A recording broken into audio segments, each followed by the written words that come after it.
स्वागत है प्रिय छात्रों। बीएससी एग्रीकल्चर 5th सेमेस्टर का इलेक्टिव कोर्स इलेक्ट एग्रोन 311 कृषि कचरे का प्रबंधन यूनिट 3 का 7वां लेक्चर हम आज आपको देने जा रहे हैं। ये हिंदी में 7वां लेक्चर हम दे रहे हैं। Bio conversion of agricultural waste to ethanol a biofuel. इस लेक्चर के अंदर जिन बिंदुओं को हम आज समझेंगे ये बिंदु हैं यूटिलाइजेशन ऑफ एग्रीकल्चरल वेस्ट, कृषि कचरे का उपयोग। कृषि कचरे का उपयोग जब हम समझेंगे, हालांकि हम इसको समझ चुके हैं, ये एक प्रकार से पुनरावृत्ति है, तो हम देखेंगे एक उपयोग है कृषि कचरे का फ्यूल के तौर पर, ईंधन के तौर पे उसका उपयोग होता है। जब कृषि कचरे का ईंधन के तौर पे उपयोग होता है तो एक ईंधन बायो इथेनॉल ईंधन के रूप में जाना जाता है। तो बायो इथेनॉल का जब हम उत्पादन करने की बात कर रहे हैं तो सबसे पहले हमको यह समझ लेना चाहिए कि ये बायो इथेनॉल है क्या। तो हम बायो इथेनॉल समझेंगे, व्हाट इज बायो इथेनॉल। इसके बाद ये जो इथेनॉल, बायो इथेनॉल तो समझ जाएंगे, कृषि कचरे से बायो इथेनॉल बनाना है तो जाहिर है हमको वह प्रक्रिया मालूम होनी चाहिए। तो हम वह प्रक्रिया समझेंगे कि कृषि कचरे से बायो इथेनॉल कैसे बनाया जाए। इस प्रक्रिया को हम एक फ्लो चार्ट के माध्यम से भी समझेंगे। एक चार्ट में प्रक्रिया कदम दर कदम प्रक्रिया दी गई है कि पहले क्या प्रक्रिया होगी, फिर क्या प्रक्रिया होगी, फिर क्या प्रक्रिया होगी और किस तरह से बायो इथेनॉल बनेगा।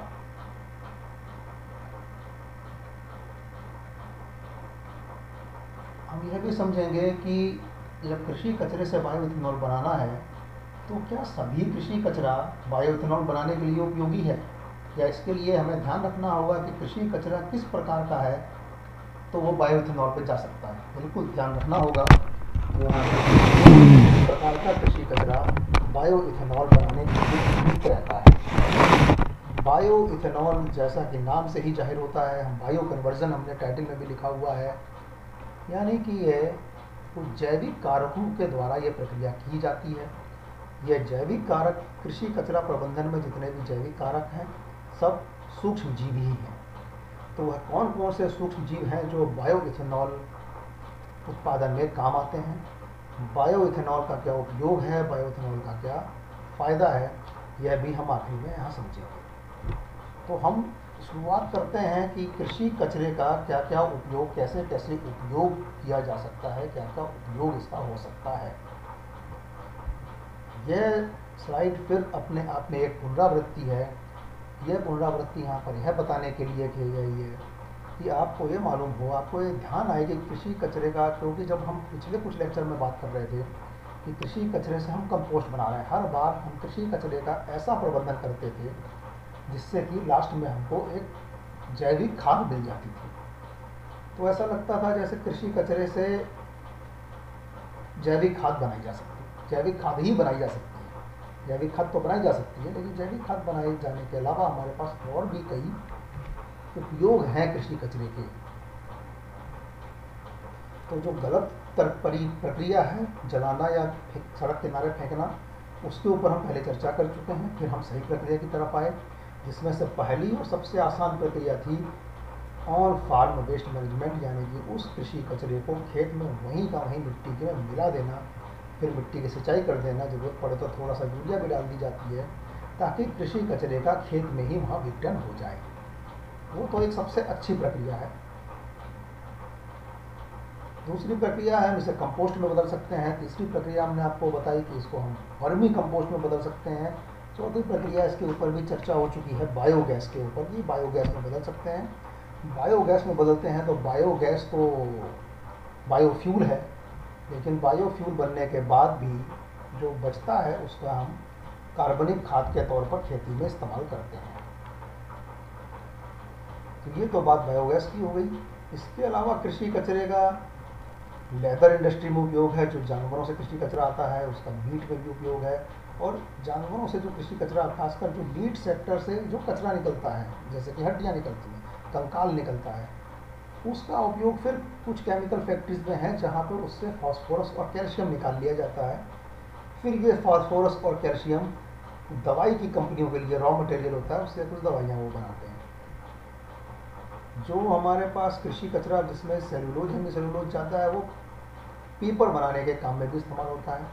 कुछ कृषि कचरे से अल्कोहल प्रोडक्शन होता है और फ्यूल प्रोडक्शन होता है।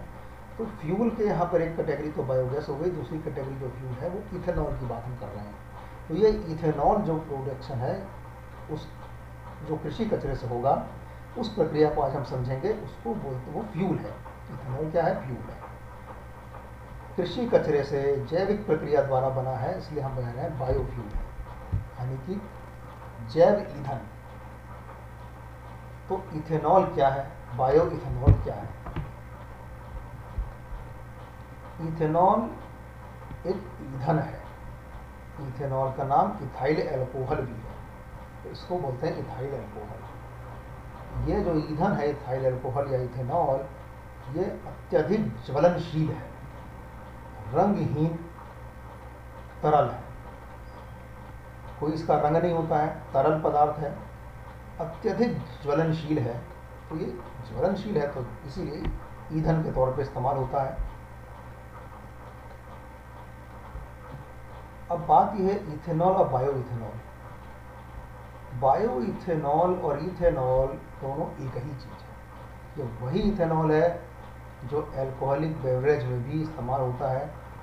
मुख्य अल्कोहलिक बेवरेज जो बहुत पॉपुलर अल्कोहलिक बेवरेज है शराब। तो जो शराब के अंदर इथाइल अल्कोहल होता है, ये वही इथाइल अल्कोहल है। जो शराब के अंदर इथाइल अल्कोहल पाया जाता है उसका भी यही फार्मूला है। तो इथेनॉल और बायो इथेनॉल में अगर रसायन विज्ञान में देखें तो कोई अंतर नहीं है। बायो इथेनॉल का भी वही फार्मूला है, इथेनॉल का भी वही फार्मूला है। अब ये इथेनॉल या बायो इथेनॉल में अंतर सिर्फ इतना है, यहाँ पर हम बायो इथेनॉल की बात करेंगे। आज के इस लेक्चर में हम समझेंगे कृषि कचरे से बायो इथेनॉल कैसे प्राप्त किया जा सकता है, कृषि कचरे से बायो इथेनॉल कैसे बनाते हैं। बायो इथेनॉल कृषि कचरे से बनाते हैं, सूक्ष्म जीवों की प्रक्रिया द्वारा बनाते हैं, कुछ रासायनिक प्रक्रिया भी है, कुछ सूक्ष्म जीवों की प्रक्रिया भी है। इसमें कृषि कचरे से, क्योंकि एक बायोलॉजिकल मटेरियल है कृषि कचरा, इससे जब इथेनॉल बना तो हम इसको जैविक इथेनॉल बायो इथेनॉल बोलते हैं। इसके अलावा इथेनॉल पूरी तरह से लैब में भी बनाया जा सकता है। पूरी रासायनिक प्रक्रिया से लैब में इथेनॉल बनाया जाता है, वो इथेनॉल है। और अगर हमारे जैविक पदार्थ से बना है तो वो बायो इथेनॉल है। इतना ही अंतर है। अभी बनने के बाद कुछ पता नहीं चलता कि ये रासायनिक विधि से बना है या जैविक विधि से बना है, कुछ पता नहीं चलता बनने के बाद, ये एक ही है। तो इथेनॉल बायो इथेनॉल एक ही बात है, इसमें कोई अंतर नहीं है। इस बात को आप दिमाग में बैठा लीजिए। अंतर केवल स्रोत का है, और स्रोत बनने के बाद फिर स्रोत का पता चलता नहीं है। इथेनॉल का उपयोग क्या है? गैसोलीन। गैसोलीन जो हमारे पेट्रोलियम रिफाइनरीज से जो निकलता है ईंधन, वो गैसोलीन है, जो जिससे हम डीजल और पेट्रोल बनाते हैं और गाड़ियाँ चलाने में इस्तेमाल करते हैं। इथेनॉल उसका एक बेहतर विकल्प हो सकता है। विकल्प हो चाहे ना हो, लेकिन इथेनॉल का उपयोग गैसोलीन के साथ उसको मिला करके गाड़ियाँ चलाने में इस्तेमाल हो रहा है, जिससे कि गैसोलीन पर हमारी निर्भरता घटती है। इससे इंजन में इथेनॉल का कंबशन होता है, जिससे ऊर्जा निकलती है, इसलिए हम इसको ईंधन कह रहे हैं। बायो इथेनॉल चूँकि जैविक स्रोत से प्राप्त हुआ है, कृषि कचरे का समुचित प्रबंधन हो जाता है इसका ऐसा करने से, और वातावरण प्रदूषण के भी समस्या से मुक्ति मिलती है। इसलिए बायो इथेनॉल को रिन्यूएबल एनर्जी स्रोत कहा जाता है। अब देखिए, बायो इथेनॉल या इथेनॉल ये क्या चीज़ है? रसायन है, ज्वलनशील रसायन है। तो इसका फार्मूला है CH3CH2OH। अगर इसको केमिस्ट्री में लिखेंगे तो CH2H5OH भी लिख सकते हैं, लेकिन स्ट्रक्चर फार्मूला के हिसाब से CH3CH2OH लिखते हैं। तो इसकी संरचना ऐसी होती है कि 2 कार्बन एक सीध में जुड़े हैं, इसके साथ एक कार्बन के साथ 3 हाइड्रोजन, एक के साथ 2 हाइड्रोजन और 1 हाइड्रोक्सिल जुड़ता है। तो ये हो जाता है CH3, ये हो जाता है CH2, साथ में OH। तो इसलिए स्ट्रक्चर फार्मूला के हिसाब से इसको बोलते हैं CH3CH2OH, नहीं तो इसको C2H5OH भी बोला जा सकता है, लेकिन केमिस्ट्री में भी मोर इसको कॉमनली CH3CH2OH ही बोलना चाहिए। इससे केमिकल फार्मूला भी पता चल जाएगा, स्ट्रक्चर भी पता चल जाएगा, इसलिए बोलते हैं CH3CH2OH। तो ये हो गया इथेनॉल। अब ये इथेनॉल बनाना तो कृषि कचरे से है। कृषि कचरे से इथेनॉल बनाना है तो क्या प्रक्रिया हमको अपनानी है? तो कृषि कचरे से इथेनॉल बनाने की जो प्रक्रिया है, सबसे पहले तो कृषि कचरे को इकट्ठा करना है। तो आप यहाँ फर्स्ट फोटो में देख रहे हैं कृषि कचरा, फसल के कटाई होने के बाद जो खेत में कचरा बच गया, फसल अवशिष्ट, यह सूखा कचरा है। अब सोचिए कितनी गलत प्रक्रिया है कि इसको जला दिया जाता, जला दिया जाता, बेकार हो जाता, किसी के काम नहीं आता। अब यहाँ इथेनॉल बनता है, तो जो हम आपको आगे बताएंगे इथेनॉल का क्या उपयोग है। थोड़ा सा तो पहले ही बताया कि गाड़ियाँ चलाने में काम आता है, पेट्रोल के अल्टरनेट के तौर पे या पेट्रोल के साथ मिक्स करके भी गाड़ियाँ चलाने के काम आता है। तो ये पहले कृषि कचरे को इकट्ठा करके इसका साइज कम किया जाता है। साइज कम करने के लिए साधारण प्रक्रिया चॉप करके, छोटे छोटे टुकड़े में काट के इसका आकार कम करके फिर इस पर प्री ट्रीटमेंट करते हैं।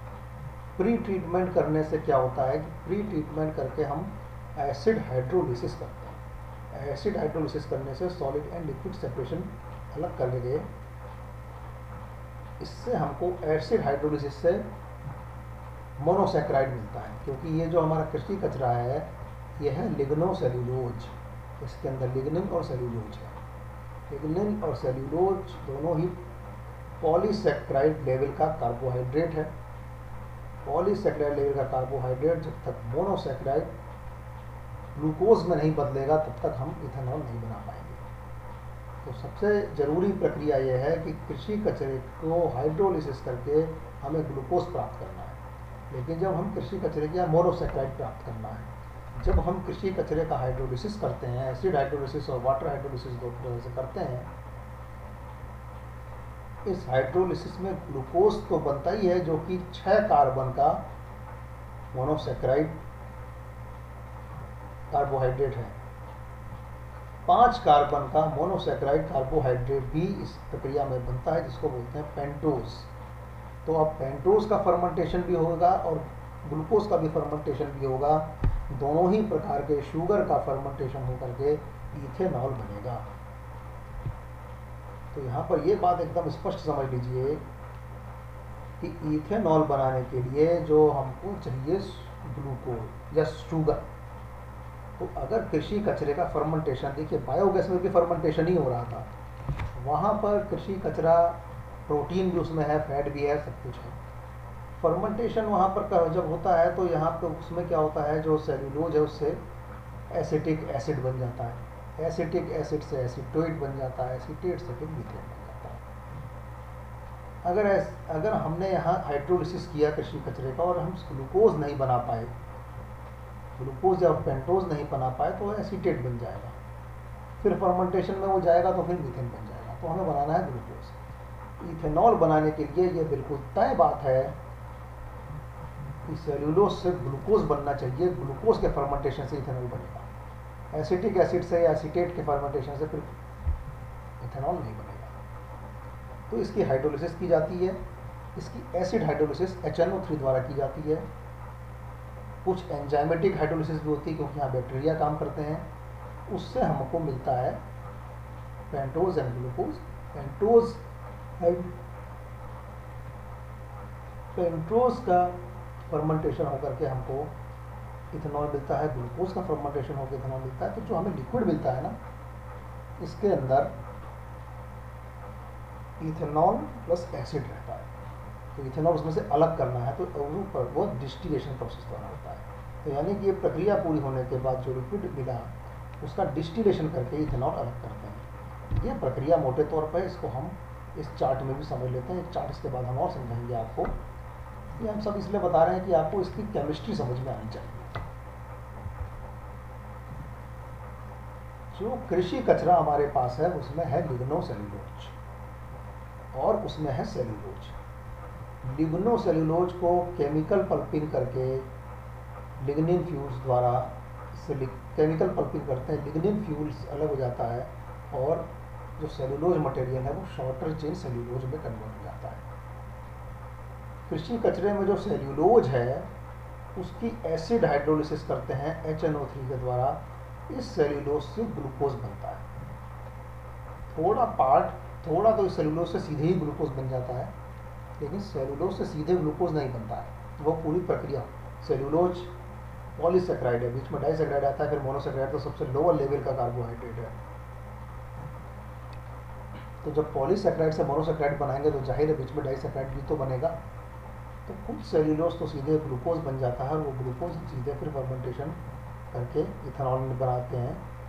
ये मोटे तौर पे सेल्यूलोज का जब एसिड हाइड्रोलिसिस करते हैं तो शॉर्टर चेन सेल्यूलोज बनता है। इसको लाइम साइकिल में ले जाते हैं, यानी NOH से इसका उपचार करते हैं, तो ये सेल्यूलोज लिक्विड बनता है। इस सेल्यूलोज लिक्विड में NaOH या सोडियम कार्बोनेट डालते हैं, तो इससे कार्बन डाइऑक्साइड गैस अलग होकर के ये जो सेल्यूलोज लिक्विड में था ये प्रेसिपिटेट होकर अलग हो जाता है। अब ये सेल्यूलोज अलग हुआ, ये जो सेल्यूलोज कृषि कचरे में था इसकी तुलना में टूट करके बिल्कुल साधारण सेल्यूलोज हमें प्राप्त होता है। अब इस साधारण सेल्यूलोज का फिर HNO3 इसमें ऐड करते हैं, या फिर इसमें बैक्टीरिया द्वारा सेग्रेटेड एंजाइम इसके ऊपर काम करता है और ये सेल्यूलोज फिर ग्लूकोज में बदल जाता है। तो या तो ये इस प्रक्रिया से होकर सेल्यूलोज प्राप्त हुआ या सेल्यूलोज से सीधे ग्लूकोज प्राप्त हुआ। ये सेल्यूलोज और यहाँ से सेल्यूलोज से जो ग्लूकोज हुआ सब अल्टीमेटली ग्लूकोज बना। अब ये ग्लूकोज का फर्मेंटेशन होता है। फर्मेंटेशन के बाद इस ग्लूकोज से इथेनॉल बन जाता है। यही इथेनॉल तो हमें चाहिए, यही तो बायोफ्यूल है। CH3CH2OH ये इथेनॉल बायोफ्यूल है, ज्वलनशील तरल पदार्थ है। तो इस प्रकार से इथेनॉल बनता है। तो देखिए यहाँ पर ये बात एकदम स्पष्ट हो गई। सेलुलोज या पेंटोज भी बनता है इसके विघटन से, मुख्य रूप से सेलुलोज बनता है। तो कुल मिला के शुगर चाहिए, ग्लूकोज बनता है, नॉट सेलुलोज। तो मुख्य रूप से ग्लूकोज बनता है। ग्लूकोज और सेलुलोज से ग्लूकोज बनता है, सेलुलोज से पेंटोज बनता है। थोड़ा पेंटोज बनता है, मुख्य रूप से ग्लूकोज बनता है, यानी कि मोनोसेक्राइड शुगर बनता है। तो ये बात एकदम तय हो गई कि इथेनॉल प्रोडक्शन के लिए फर्मेंटेशन पे जो प्रोडक्ट जा रहा है वो शुगर होना चाहिए। अगर वो शुगर नहीं है तो इथेनॉल नहीं बनेगा, तो वो मीथेन बन जाएगा, कुछ और बन जाएगा, एसीटेट बन जाएगा, एसीटोन बन जाएगा, मीथेन बन जाएगा, इथेनॉल नहीं बनेगा। इसलिए कृषि कचरे का विघटन इस हाइड्रोलिसिस, एसिड हाइड्रोलिसिस प्रक्रिया के द्वारा किया जाता है, जिससे कि ये कचरा विघटित होकर के ग्लूकोज भी कार्बनिक पदार्थ है तो ग्लूकोज में बदल जाए, फिर ग्लूकोज से हम इथेनॉल बना लेंगे। तो यह प्रक्रिया है बात। अगर धान की बात करें तो धान के स्ट्रॉ को श्रेडिंग करके छोटे छोटे टुकड़ों में लेस देन 2 mm के छोटे टुकड़ों में बदल करके इसको इसकी मिलिंग करके इसके साथ पानी डालते हैं। तो ये इसकी थर्मल, पानी डाल के थोड़ा गर्म करते हैं, तो ये थर्मल हाइड्रोलिसिस होती है। अब ये हाइड्रोलिसिस के बाद सीधे ग्लूकोज तो नहीं बन जाएगा, फिर एसिड या एंजाइम हाइड्रोलिसिस करेंगे। इस एंजाइम हाइड्रोलिसिस से हमें मिलेगा ग्लूकोज और पेंटोज। तो पेंटोज 5 कार्बन मोनोसेक्राइड है, ग्लूकोज 6 कार्बन मोनोसेक्राइड है। इसमें हम ईस्ट डालेंगे और कुछ न्यूट्रिएंट्स डालेंगे ईस्ट के ग्रो करने के लिए। तो ये इसका फिर शुगर का फर्मेंटेशन होगा। शुगर के फर्मेंटेशन के बाद हमको एक लिक्विड प्राप्त होगा, उसमें इथेनॉल और एसिड दोनों चीज़ें होंगी। तो अब ये एसिड तो अलग करना पड़ेगा इथेनॉल से, तो फिर वो डिस्टिलेशन प्रोसेस होता है। डिस्टिलेशन का क्या मतलब है? डिस्टिलेशन जब किसी लिक्विड में 2 या 3 प्रकार के अवयव हैं तो उन अवयव को अलग करने के लिए उन्हें गर्म किया जाता है। अब देखिए दोनों सबका बॉइलिंग पॉइंट अलग अलग है, तो हमें इथेनॉल अलग करना है तो हमें इतने लेवल तक गर्म करेंगे कि इथेनॉल वेपोरेट हो जाए, लिक्विड नीचे रह जाएगा, एसिड नीचे रह जाएगा, ये इथेनॉल इवेपोरेट होगा, तो इथेनॉल गैस बन जाएगा। अब उस गैस को पाइपलाइन में कलेक्ट करके उसको कंडेंसेशन से गुजारेंगे। कंडेंसेशन के बाद फिर वो इथेनॉल हमको प्योर इथेनॉल मिल जाएगा। क्योंकि हमारे पास जो लिक्विड है उसमें इथेनॉल और एसिड दोनों है। तो हम गर्म करेंगे तो इथेनॉल पहले गैस में कन्वर्ट हो जाएगा, एसिड नहीं हो पाएगा। तो एसिड तो वहीं बच जाएगा बर्तन में, इथेनॉल भाप बन जाएगा। लेकिन ये प्रक्रिया ऐसे होती है डिस्टिलेशन की, ये जो भाप बनती है इसमें एक तिनका भाप भी वेस्ट नहीं जाती है। ये भाप सीधे बनती है तो सीधे पाइपलाइन में आती है। ये पाइपलाइन कंडेंसेशन पे जाता है और अगेन वो कंडेंसेशन से वो भाप वापस लिक्विड में बदल जाती है, तो इथेनॉल हमको वहाँ पे सेपरेट होकर मिल जाता है। तो इस प्रक्रिया को डिस्टिलेशन कहते हैं। तो डिस्टिलेशन आना क्या आपने पढ़ा होगा पहले, लेकिन मैंने कभी भूल गया हो तो मैंने डिस्टिलेशन इसलिए आपको यहाँ पे बताया। तो हमारे को इथेनॉल अलग मिल गया। अब क्या बचा, बायोगैस प्रोडक्शन की प्रक्रिया को याद कीजिए। वहाँ हमने आपको बताया था कि जो कृषि कचरे से हम बायोगैस का उत्पादन करते हैं और बायोगैस जब हम कलेक्ट कर लेते हैं बैलून में या बायोगैस कलेक्टर में, बायोगैस कैसे बनती है, कृषि कचरे को हाइड्रोलिसिस करके डाइजेस्टर में डालते हैं, एनारोबिक डाइजेस्टर। एनारोबिक डाइजेस्टर में उसका एनारोबिक डाइजेशन होता है, बायोगैस बन जाती है, बायोगैस कलेक्ट कर लेते हैं। तो जो टैंक है एनारोबिक डाइजेस्टर, जो टैंक है वो खाली थोड़ी हो गया, सब बायोगैस कलेक्ट करने के बाद भी उसके अंदर कचरा बच गया। That is the by product of biogas production unit.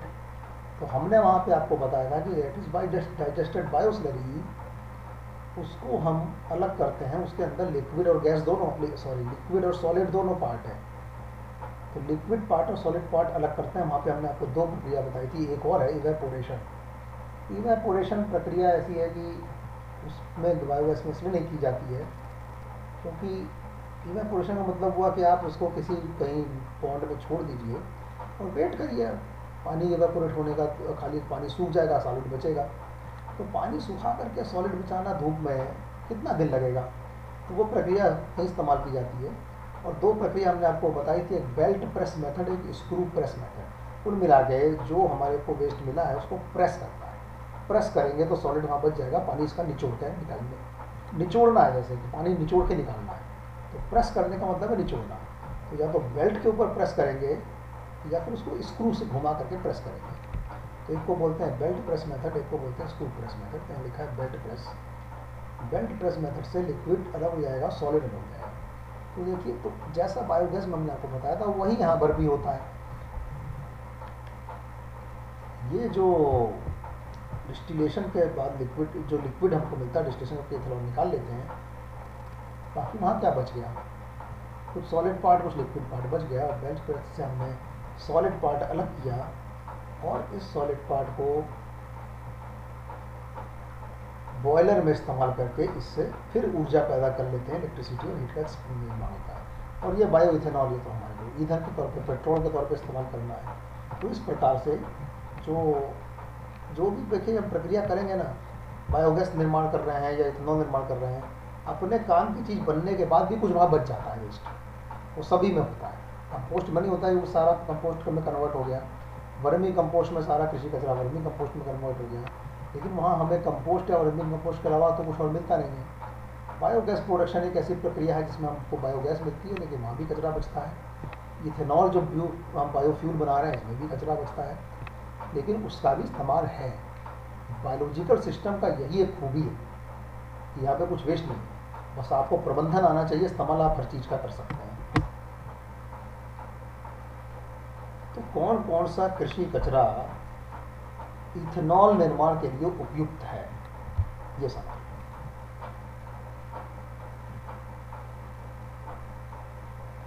तो हम इथेनॉल बना किससे रहे हैं, कृषि कचरे से बना रहे हैं। तो कृषि कचरे को कन्वर्ट करके इथेनॉल बनाने, क्योंकि इथेनॉल तो हम फर्मेंटेशन से बना रहे हैं, तो कृषि कचरे को कन्वर्ट करने के लिए हम किस में बदल रहे हैं, जिसका फर्मेंटेशन से इथेनॉल बन रहा है, शुगर में बदल रहे हैं।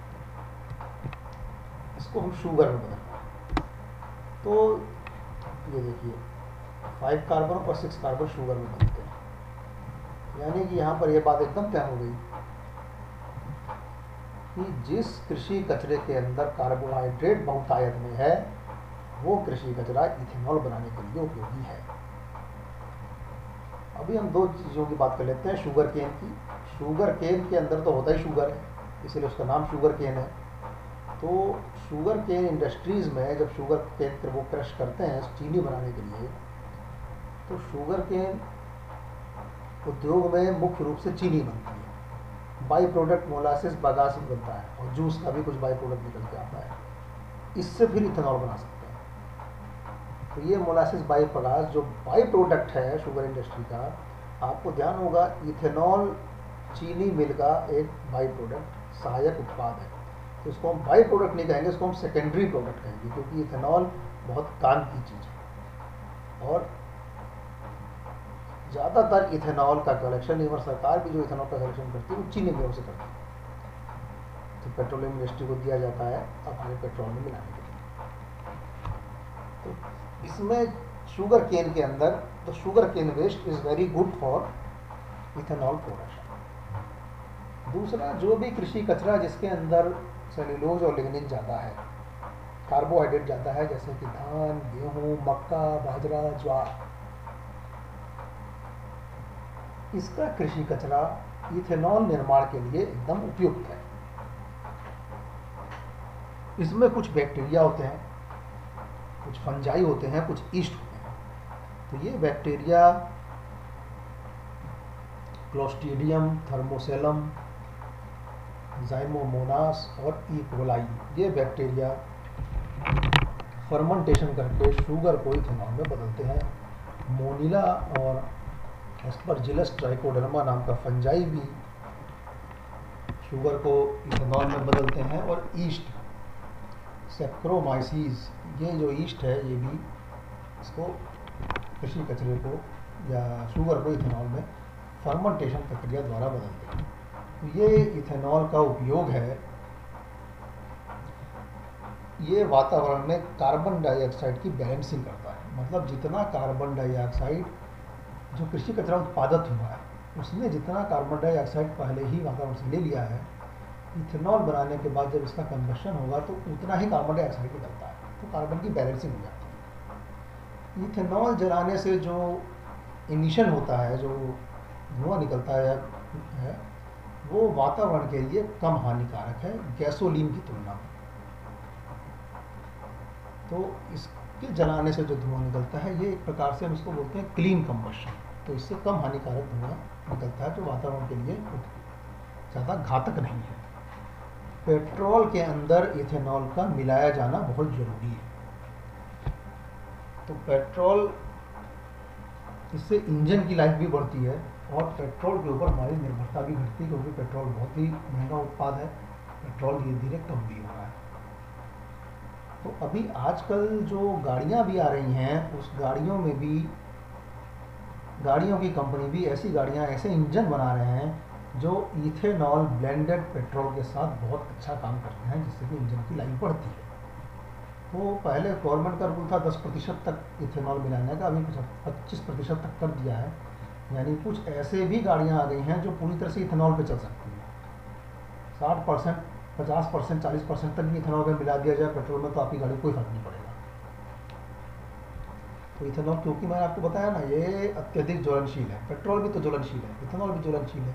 तो गाड़ियों के मिलाने के लिए, और इवन ये तो बहुत ज़रूरी है गवर्नमेंट की तरफ से भी, जब आप बाइक चलाते हैं आप लोग, तो जब आप अपनी बाइक पर पेट्रोल पंप पे पेट्रोल भराने जाते हैं, निश्चित रूप से इस पेट्रोल के अंदर इथेनॉल मिला हुआ ही आता है। इसको रिन्यूएबल एनर्जी सोर्स बोलते हैं, क्योंकि क्रॉप के, फसल के कचरा प्रबंधन के द्वारा और वातावरण के प्रदूषण नियंत्रण के द्वारा ये प्रक्रिया करके हमें ये ईंधन प्राप्त हो रहा है। तो इसको रिन्यूएबल एनर्जी बोलते हैं। और इथेनॉल, बायो इथेनॉल अपने आप में खुद डिग्रेडेबल है, तो ये कम हानिकारक घटक में टूट करके तोड़ा भी जा सकता है। तो ये भी इसका एक फ़ायदा है। तो देखिए इथेनॉल का क्या उपयोग है। इथेनॉल का उपयोग है, आप समझ लीजिए, पेट्रोल के विकल्प के तौर पर इथेनॉल है, और पेट्रोल में मिलाया जाना तो बिल्कुल ज़रूरी है सरकार के नियम द्वारा भी। तो मतलब इथेनॉल जो है ये बहुत उपयोग की वस्तु है। इथेनॉल इतने उपयोग की वस्तु है, तो आप देखिए इथेनॉल किससे बनता है, हमने बताया शुगर से बनता है। तो वह कृषि कचरा जो कार्बोहाइड्रेट जिसमें बहुतायत में है, उससे इथेनॉल बनाया जाता है। पिछले कुछ सालों में अमेरिका में एक ऐसा इशू हुआ, बड़ा पेपर में हल्ला हुआ। देखिए, मक्के की हम खेती करते हैं, तो मक्का की खेती मुख्य रूप से की जाती है, मक्का फूड ग्रेन है। तो मक्का की खेती की गई, मक्का उत्पादन हुआ, मक्के का दाने का उत्पादन हुआ। मक्का का दाना अनाज है और इंसानों को खाने के लिए मिलना चाहिए। जाहिर है, हम जब मक्के की खेती कर रहे हैं, अनाज उत्पादन कर रहे हैं अपने खाने के लिए, तो कचरा भी उत्पादन हो गया फसल का, जो फसल अवशेष है। तो जब फसल अवशेष भी उत्पादन हो गया, तो इसको इधर उधर फेंकने और जलाने से अच्छा है कि उससे हम इथेनॉल बनाएं। तो इथेनॉल बेसिकली मक्के के अवशेष से बनता है। लेकिन चूंकि इथेनॉल इतने महत्व की चीज़ है, तो अमेरिका में एक समस्या क्या आई, वो फसल से ही, मतलब मक्के के दाने भी इथेनॉल बनाने में डाल दिए उन्होंने। तो जनता को खाने के लिए मक्का नहीं मिल रहा था, और सारी मक्का को वो इथेनॉल बनाने में बदलने लगे, और जनता को खाने के लिए बाहर से इथेनॉल मक्का आयातित की जाने लगी, क्योंकि मक्का शुगर रिच यानी कि कार्बोहाइड्रेट रिच क्रॉप है, और उससे ये इथेनॉल बनाने लगे। तो ये एक समस्या वहाँ पर पिछले कुछ दिनों में आई थी। तो ये पेपर में आप लोगों ने पढ़ा भी होगा।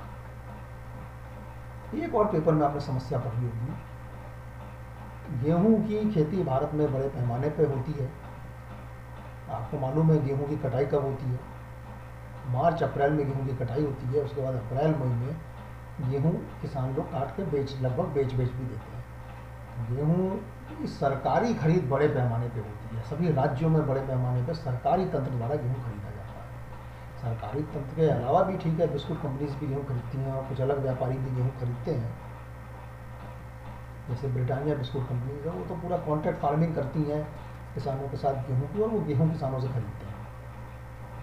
लेकिन बड़े पैमाने पे गेहूं की सरकारी खरीद होती है। ये सरकार गेहूं क्यों खरीदती है? पब्लिक डिस्ट्रीब्यूशन सिस्टम के तहत अति गरीबों को बांटने के लिए ये गेहूं सरकार खरीदती है। मार्केट में वस्तु की या गेहूं की कीमत स्थिर रहे, उसके लिए सरकार को एक बफर स्टॉक भी बनाना होता है, तो इसके लिए भी सरकार गेहूं खरीदती है। और सेना के लोगों को भोजन कराना भी सरकार की जिम्मेदारी है, तो उसको सरकार को गेहूं चाहिए, उसके लिए सरकार गेहूं खरीदती है। तो ये गेहूं जो बड़े पैमाने पर सरकारी खरीद होती है, ये एफसीआई के गोदाम में रखा जाता है। तो आप देखिए, अप्रैल में मई में तो खरीद हो रही है, जुलाई में बारिश आ जाती है। आपने कई बार न्यूज़ में, समाचारों में देखा होगा कि जो गेहूं एफसीआई ने खरीदा है, उसके भंडारण की समुचित व्यवस्था नहीं है। वो खुले में ही भंडारण करते हैं, त्रिपाल से ढक के। और कई बार त्रिपाल फटी रहती है, कुछ रहता है, पानी ज़्यादा भर जाता है। और कई बार, कितनी बार हो हल्ला मचा देश में, ये एफसीआई जिम्मेदार नहीं है और गेहूं खराब की जा रही है। कितनी बार समाचारों में ये बात भी आई कि जो शराब माफिया हैं, जो इथेनॉल बनाने वाले लोग हैं, उनके साथ इनकी एफसीआई की सांठगांठ है, और ये गेहूं इसलिए खराब की जा रही है कि अगर एक बार खराब हो गई तो फिर सस्ते दाम में इथेनॉल निर्माण के लिए वो दी जा सकती है। तो इस तरह से हो हल्ला होता रहता है। क्यों? तो गेहूं ही क्यों? क्योंकि गेहूं भी कार्बोहाइड्रेट रिच फूड ग्रेन है। इसके अंदर कार्बोहाइड्रेट बहुतायत में है। तो ये गेहूं खराब हो गई तो फिर तो खाने योग्य बची नहीं इंसानों के। तो फिर ये होता है कि भैया इसे बेचो किसी को, तो ये फिर ये इथेनॉल बनाने वालों को बेच दिया जाता है। मैंने आपको बताया शराब माफिया की जो बात हो रही है, क्योंकि ये वही इथेनॉल है जो शराब में होती है, वही इथेनॉल पेट्रोल में भी मिलाई जाती है, बिल्कुल वही सेम इथेनॉल है। तो ये पूरा एक गैंग चलता है। तो देखिए किस तरह से, आप समझिए इथेनॉल कितने महत्व की चीज़ है, और किस प्रकार के कृषि कचरे से इथेनॉल बना सकते हैं। गेहूँ से बना सकते हैं, मक्के से बना सकते हैं। तो ये इथेनॉल का उत्पादन है, इथेनॉल का उपयोग है। इथेनॉल का इंजन, गाड़ी चलाने में, इंजन चलाने में इसका उपयोग होता है बहुतायत में। तो ये इथेनॉल कृषि कचरे का प्रबंधन करके इथेनॉल बनाना, इथेनॉल की महत्व की चीज़, वातावरण के समस्या को भी, वातावरण प्रदूषण की समस्या को भी हैंडल करना, यह भी एक कृषि कचरे प्रबंधन का एक रास्ता ये है। तो आज हमने समझा कि इथेनॉल कितने महत्व की चीज़ है, इथेनॉल कैसे बनता है, इथेनॉल का क्या उपयोग है, और भारत एवं सरकारों द्वारा इथेनॉल का पेट्रोल में मिलाया जाना भी आवश्यक है। इथेनॉल उत्पादन अगर हमारा कृषि कचरे से होने लगा तो एक ग्रीन एनर्जी का स्रोत, एक ग्रीन फ्यूल का प्रोडक्शन चालू हो जाएगा, और पेट्रोलियम के ऊपर हमारी निर्भरता कम होगी। इसको और समझने के लिए ये दो लेख हम आपको बता रहे हैं, इसको आप पढ़ सकते हैं। पहला लेख है bio ethanol production advantage disadvantage and environmental impact. ये इन्वायरमेंटल बायोटेक्नोलॉजी ये मैगजीन में छपा है, इसको इस साइट पे भी देख सकते हैं। और दूसरा लेख है production of bio ethanol from agricultural waste using residual thermal energy of a cogeneration plant in the distillation phase. ये फर्मेंटेशन नाम की एक जर्नल आता है, उसके वॉल्यूम 3 में ये छपा हुआ है। थैंक यू वेरी मच, धन्यवाद।